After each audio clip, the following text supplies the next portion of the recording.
Hello friends, स्वागत है आपका अपने चैनल फैक्ट्स और नॉलेज में। अगर आप हमारे चैनल पर नए हैं तो चैनल को सब्सक्राइब करना ना भूलें। आज का हमारा विषय है डिवाइन ऑर्डर। अलग अलग सभ्यताओं में इसका क्या महत्व है। कोई धार्मिक विचारों के अनुसार ब्रह्मांड का निर्माण एक दैवीय शक्ति द्वारा किया गया है, जिसने इसे आकार व्यवस्था प्रदान की। इस दिव्य संरचना को आकाश की घड़ी की चाल से प्रमाणित किया जा सकता है, जिसने सूर्य बिना किसी सफलता में के डूबता और उगता है। ऋतुएं एक स्थिर चक्र में चलती है और चंद्रमा एक नियमित पैटर्न में घटता बढ़ता है। कई विश्व संस्कृतियों का मानना है कि ये दैवीय आदेश जानवरों के लक्षणों से लेकर मनुष्य के नैतिक प्रोत्साहन और यहाँ तक कि मौसम के रुझान तक सभी चीजों में व्याप्त है। इस दिव्य शक्ति को पूर्ण और शाश्वत कहा जाता है, जो ब्रह्मांड को नियंत्रित करती है, इसे गति, उद्देश्य और संरचना प्रदान करती है। पहला है सपना देखना। स्वप्न देखना आदिवासी इतिहास में सृजन का एक क्षण है। यह सृजन घटना ने दुनिया के आकार, जीवन और को व्यवस्था प्रदान की है। इसने पवित्र परिदृश्यों, मनुष्य, जानवर और पौधों के साथ साथ कानूनों और रीति रिवाजों को जन्म दिया है, जो इसके अस्तित्व को बनाए रखते हैं। इन परंपराओं को स्वप्न के समय में पैतृक आत्माओं द्वारा स्थापित किया गया था, जिनके बारे में कहा जाता है कि उन्होंने आदिवासियों को वह कानून दिए जिनके अनुसार वे आज रहते हैं। सीधे शब्दों में कहे तो कानून और जमीन एक ही थे। दूसरा है चाइनीज डिवाइन सिंबल दाओ और ताओ। दाओ ब्रह्मांड के मौलिक सार का प्रतीक है। यह प्रकृति के अंतर्निहित शक्तियों का प्रतिनिधित्व करता है, जिससे सभी चीजें भौतिक रूप से प्रकट होती है। दाओ को प्राकृतिक दुनिया के पीछे के स्थिर पैटर्न के रूप में सोचा जा सकता है, जो इसे संतुलित और व्यवस्थित रखने में मदद करते हैं। जो लोग ताओ का पालन करते हैं, उनके बारे में कहा जाता है कि ये ब्रह्मांडीय ज्ञानोदय के मार्ग पर अनुसरण करते हैं। दाओवाद का धर्म एक आध्यात्मिक अभ्यास है, जो व्यक्ति को ब्रह्मांड की दैवीय शक्तियों से सीधे जोड़ने की अनुमति देता है।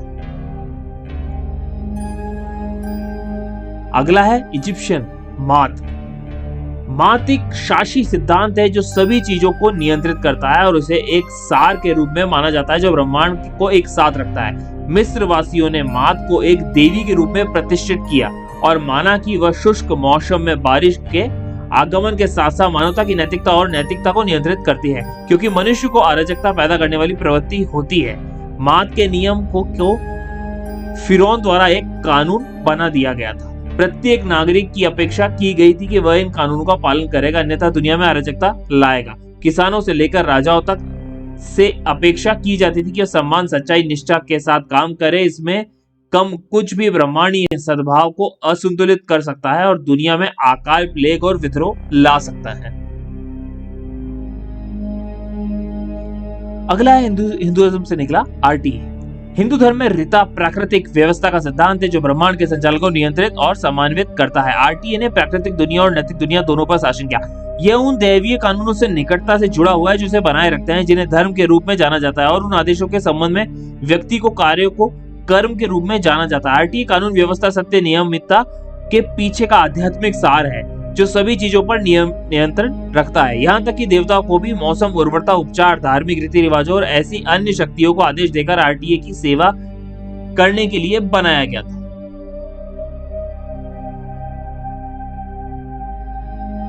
ट्यूटोल एस्टेक धर्म में केंद्रीय अवधारणा है, जिसे एक देवता के रूप में प्रस्तुत किया गया। हालांकि यह एक रहस्यमय अलौकिक शक्ति का प्रतीक है, जो नेताओं और राजाओं को दैवीय ऊर्जा से संपन्न करती है। इसे उचित रूप से सदैव प्रवाहित होने वाली और सदैव बदलते रहने वाली ऊर्जा के रूप में समझा जाता है, जो जीवन का निर्माण और उसे सशक्त बनाती है। वास्तव में ट्यूटोल भौतिक दुनिया की सभी चीजों में व्याप्त है और पृथ्वी और बारिश से लेकर जानवरों और पेड़ों तक प्राकृतिक दुनिया के तत्वों को आकार देने में मदद करता है। कहा जाता है कि ट्यूटोल ब्रह्मांड और उसकी सभी सामग्रियों को जीवंत बनाता है, ब्रह्मांड के हर विवरण में प्रवेश करता है।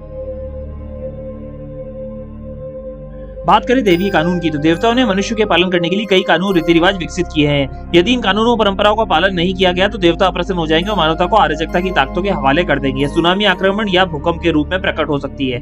ऐसी अराजकता को रोकने के लिए मनुष्य से अनिष्टान ध्यान करना और देवताओं द्वारा उल्लिखित नियमों का पालन करने की अपेक्षा की जाती है, और यह सुनिश्चित किया जाता है कि सूरज हमेशा उगता है और पौधे वसंत ऋतु में बढ़ते हैं और भोजन हमेशा प्रचुर मात्रा में होता है।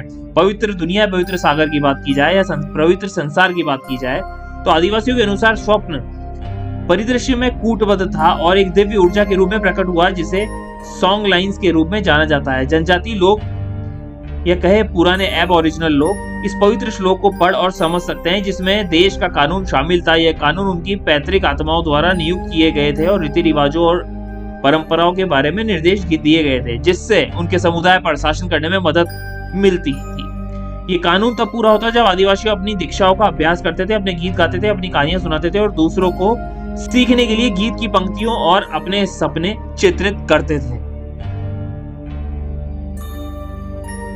अगला है कन्फ्यूशियनिज्म। कन्फ्यूशीवाद एक दार्शनिक अभ्यास है जो दाओ की लौकिक व्यवस्था को बनाए रखने में मदद करता है। इसमें ध्यान और नैतिक अभ्यास शामिल है, जिनका उद्देश्य किसी व्यक्ति के गुणों को बढ़ाना है। इसे दार्शनिक शिक्षाओं की एक प्रणाली के रूप में साझा किया जाता है, जिसमें उचित व्यवहार के बारे में नैतिक तर्क शामिल होते हैं। कन्फ्यूशीवाद एक नैतिक और राजनीतिक व्यवस्था थी जिसने एक नैतिक समाज बनाने में मदद की। कन्फ्यूशियनिज्म का मानना है कि हमारी नैतिक प्रेरणाओं दाओ के दैवीय आदेश पर आधारित थी। अगला है हिंदुइज्म से लिया गया धर्म। जहां ऋत ब्रह्मांड का अंतर्निहित क्रम है, वही धर्म का अभ्यास है जो व्यक्ति को ऋत के अनुसार जीने में मदद करता है। इससे कई प्रथाओं जैसे अनुष्ठान, ध्यान, कानून का पालन या योग जैसी आध्यात्मिक कर्तव्यों का पालन करके प्राप्त किया जा सकता है। आरटीएस सभी प्राणियों में प्रकट होता है, उन्हें एक विशिष्ट स्वभाव प्रदान करता है, चाहे वह रक्षक हो, शिक्षक हो, मनोरंजक करता हो, इंजीनियर इत्यादि। धर्म आपको व्यक्तिगत आह्वान का पालन करने और अपने वास्तविक स्वभाव को पूरा करने की कला है। दाओवादियों का मानना है कि यह दैवीय अध्यादेश का पालन करने की विफलता हमारे जीवन में विभिन्न प्रकार की आपदा और पीड़ाओं के प्रकट होने की जिम्मेदार होती है। अगला है ज़ोरोस्ट्रियनिज्म से लिया गया आशा।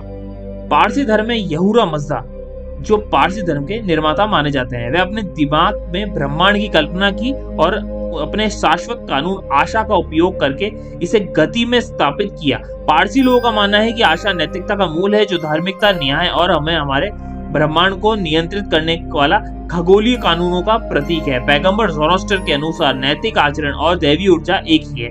प्राचीन फारसियों का मानना था कि बुराई की एक विरोधी शक्ति भी थी जिसने दुनिया को कमजोर और अप्रभावी बना दिया। आशा का अभ्यास करके एक व्यक्ति सत्य, कानून और नैतिकता का मार्ग पर अनुसरण करता है, जो बदले में ब्रह्मांड की अखंडता को बनाए रखने में मदद करता है।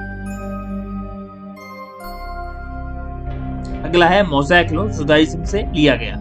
ऐसा माना जाता है कि मोज़ेक कानून में को दैवीय उत्पत्ति से मूसा को साझा किया गया था। इन कानूनों ने इजरायलियों को परमेश्वर की आराधना करने के लिए संस्कार और परंपराएं प्रदान की। इन कानूनों में से पहले 10 आज्ञाएं थी, जिनका पालन करने में कई देवता भी असफल रहे। उनके अपराधों के कारण मूसा ने अपने लोगों को सामाजिक आचरण, स्वच्छता, आहार और धार्मिक समारोह सहित नैतिकता के प्रति नियंत्रित करने के लिए सैकड़ों कानून बनाए। ये कानून लोगों को पाप की प्रकृति के बारे में शिक्षित करने के लिए बनाए गए थे, लेकिन इससे उन्हें तत्काल मुक्ति नहीं मिली। यदि इजरायलियों को अपने सद्गुणों को कायम रखना है और स्वर्ग में प्रवेश पाना है, तो उन्हें अभी भी इसके सिद्धांतों का पालन करना होगा।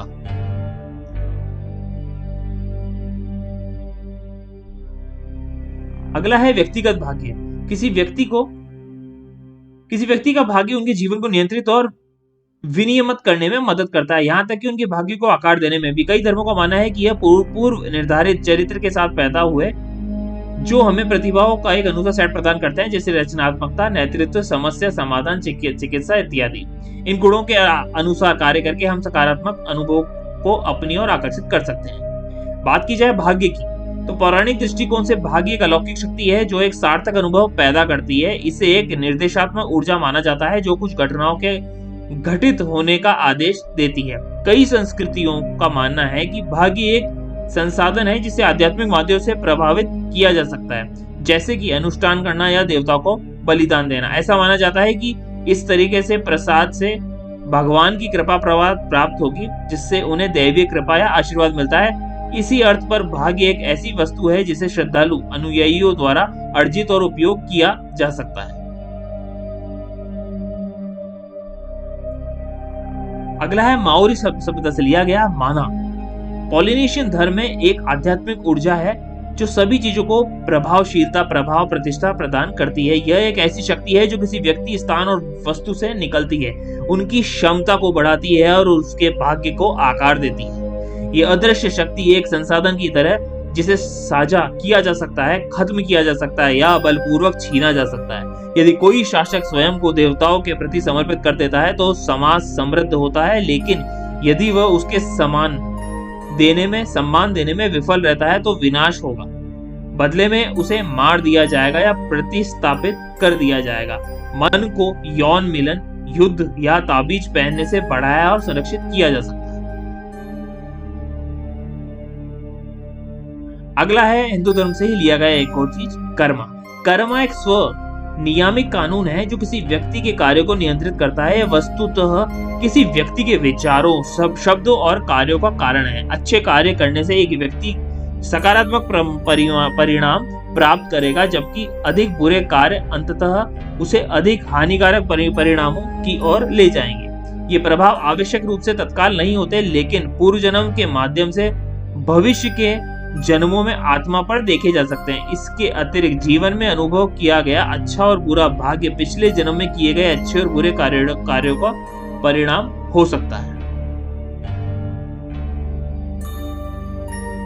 अगला है Anglo Saxon symbol WYRD। WYRD Anglo Saxon धर्म में एक अवधारणा है जो मोटे तौर पर भाग्य या नियति से मेल खाती है। यह जर्मैनिक पौराणिक कथाओं में 3 देवियों से जुड़ा है जिन्हें नॉर्स के नाम से जाना जाता है। उनके नाम ऊर्ध्व अतीत, वज्राणी यानी वर्तमान, स्कुलद यानी भविष्य थे।